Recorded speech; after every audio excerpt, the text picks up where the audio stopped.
Hola dentista, no dejes a tu paciente con bruxismo sufriendo sin tratamiento. No sé si lo sabes, pero el bruxismo ya no se considera una parafunción. Cuando hablamos de bruxismo nocturno o bruxismo del sueño, esto está relacionado con la calidad del sueño de tu paciente, que es diferente de un apretamiento diurno, que aún puedes decir que es una parafunción diurna. Ahora, cuando hablamos de bruxismo del sueño, necesito tener mucho más que ajustar contactos, que mejorar la oclusión o entregar una placa oclusal al paciente.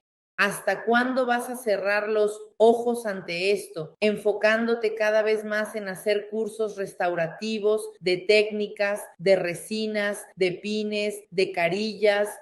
Sé que esto es muy importante saber hacer un canal en sesión única y hacer cualquier otra técnica, sí, es importante, pero el bruxismo viene primero. Antes de eso, antes de que mejores técnicamente, necesitas tener una base y comprensión del origen del problema que sufre tu paciente. Existen numerosas evidencias que muestran fracturas, recontaminación endodóntica, problemas de fractura dental y de grieta dental relacionados con el bruxismo. Y puede que no estés viendo esto en tu paciente. Necesitas ser aún más especialista dentro de tu área, aprendiendo sobre bruxismo. Entonces no sirve de nada hacer cursos puntuales de técnica todo el tiempo sin saber sobre bruxismo.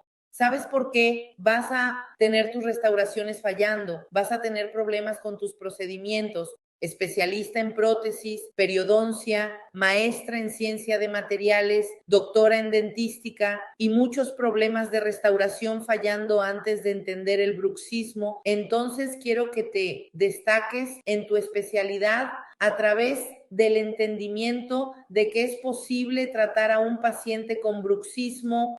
Entonces, si quieres saber más sobre estos contenidos, comienza a seguirme y compártelo con más dentistas.